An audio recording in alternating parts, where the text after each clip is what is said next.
I want to talk today about immigration and what is going on. And there's so much happening this week involving immigration. And I'm glad that it is getting some spotlight.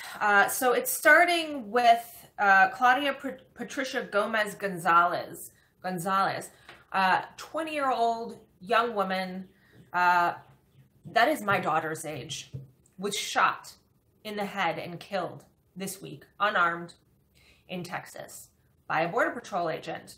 So what happened was Claudia was from Guatemala.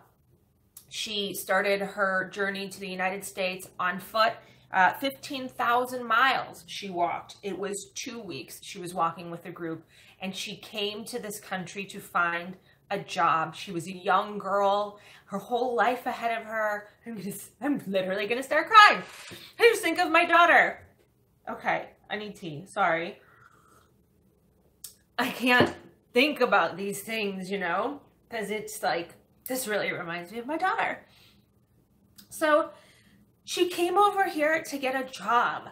She studied accounting for 2 years in Guatemala, and she just couldn't find a job, and she tried and tried and she couldn't get hired. And you know, the thought of dying probably never crossed her mind. And that's really what our administration wants to cross people's mind when they do things like this. They want immigrants to think that they're going to come into this country and die or be abused, so that they won't come. And she was shot and killed. She came here to get a job. They crossed the border at Texas. Her boyfriend lived here already, had already migrated earlier this year, and was living in the United States and doing well. And he sent her, you know, messages, come join me. So she's left her mom a note. Mom, I'm gonna go find a job. I can't get work here. Like, I'll be fine, something like that. And she was shot in the head. So they crossed over to a small town in Texas, Rio Bravo, Texas. They had made it into the United States, and the Border Patrol officers shot her. So we have video footage of that was taken right after she was shot by basically a woman who lives there. This basically happened on her front lawn. She heard the shots. She ran out, and she found this young woman with her face down in the gravel, with a Border Patrol officer over her. Another Border Patrol officer was had these other two men in custody, and they were yelling, look what you made us do, look what you made us do. So first of all, she was face down in the gravel. She had been shot in the head, which would indicate to me that she was shot in the back of the head, which would indicate to me that she was trying to run away. The Border Patrol officers had changed their story twice. So the first time, let me make sure I have this right. 2 days after the shooting, Customs and Border Protection revised the account. So the first time, initially they reported the agent responded to a report of illegal activity on Wednesday and was attacked by migrants armed with blunt objects. He said that they had 2x4s. Now, the woman who took the video said that she saw no 2x4s, she saw no blunt objects, and you can see a large portion of the area in her video, and she points out, look, you will see no blunt objects, you will see no 2x4s. And she came out right after she heard the gunshot, at the point where he hadn't even rolled this young woman over yet. So this was right after the shooting, and there was no blunt object near this woman. There was no blunt object near the men that they had already, you know, they were holding these other men. So that was what they said first, that they were attacked by a group of migrants who had blunt objects. And he said, the Border Patrol officer said that they were 2x4s. Now, the latest version of events, the federal agency makes no mention of any objects and only indicates the group rushed the officers after ignoring orders to get on the ground. Okay, well, first and foremost, the blunt objects. If there was a person who had a 2x4, do you think that merits being shot and killed? If there was a 20-year-old young woman who had a 2x4, which I don't believe she did. The witness does not believe she did. Do you think that merits her being shot in the head? I think that Border Patrol agents and police officers should be trained better to handle these situations, and again, not have to use deadly force. Now, second case scenario, they were rushed by the group of migrants. Okay, so now that the second case scenario, the migrants are unarmed. They rush this Border Patrol officer. Do you think it still justifies being shot in the head, a young 20-year-old woman being shot and killed, if they rushed the Border Patrol officers with no objects in their hands? I don't. But my guess is that neither of those things happened.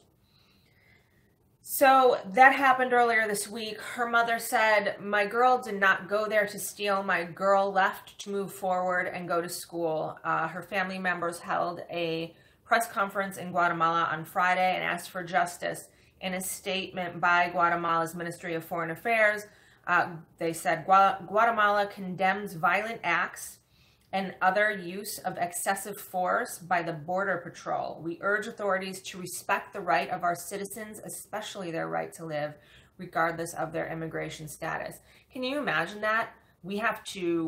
People have to ask for the right to live.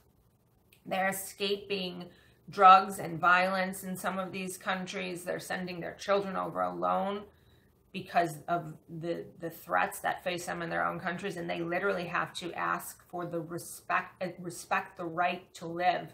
They have to ask Americans for that. We've become so violent and desensitized over here.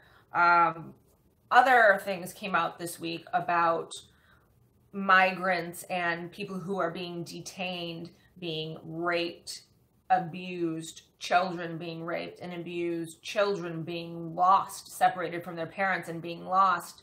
And it's just very sad that some people think that somehow because they're migrants, they just don't consider them the same way that they would consider their own family or their neighbors, like, why separate parents from children just because they're trying to cross the border? Why be that cruel? And there's many stories of rape and abuse as well. So according to government documents obtained by the American Civil Liberties Union, nearly 200 allegations of abuse from detainees in detention facilities across the nation have been filed by government officials since 2007 alone. Now, they went on to say that the numbers have to be way larger than this because, number one, many people just wouldn't have the access or the rights to file complaints against the government because they're just trying to keep a low profile, obviously, and stay in this country. And also they had mentioned that in a lot of countries, because rape and murder are so common, that they wouldn't think to ask our country to respect them if they were raped by a Border Patrol agent or, beaten by a Border Patrol agent. The Department of Justice has proposed, okay, this is just a side note that I found while I was researching. This is absurd, and I can't grasp why this was put into place. The Department of Justice has proposed a rule that explicitly excludes immigration detention facilities from coverage under the Prison Rape Elimination Act. Congress enacted PREA to protect all persons in custody by setting standards for preventing, detecting, and responding to sexual abuse. But without PREA's protection, immigrants in detention remain vulnerable to abuse. So for some reason, the Department of Justice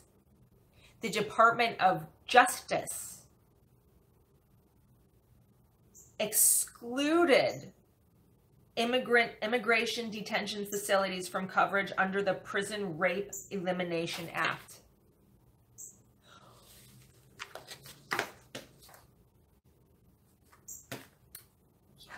So they're actually literally saying,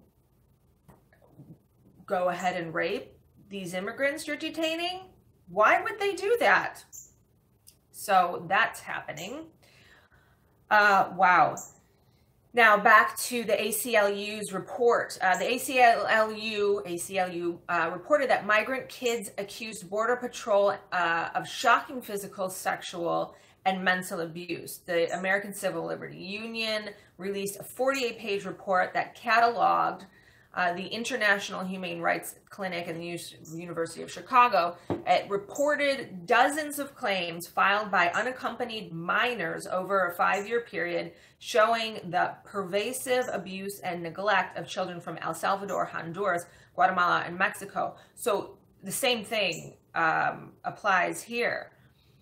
These were children who somehow had the courage and the means to come out and say, I was abused, I was raped. I mean, how many of them do you really think had that opportunity? So this was thousands of pages of documents secured through a federal lawsuit showed that dozens of unaccompanied minors reported physical, mental, and sexual abuse while they were detained by U.S. Custom and Border Protection, yet there was little to no evidence that anyone from Customs or Border Protection was investigated in these claims. So the agencies know that these atrocities are happening. They know that children are being abused and raped, but they did nothing about it. These claims were filed with the government by the children, but the agencies did not investigate or do anything to any of these officers. The documents show numerous cases involving federal officials, verbal, physical, and sexual abuse of migrant children, the denial of clean drinking water and adequate food, failure to provide necessary medical care, detention and freezing unsanitary facilities, and other violations.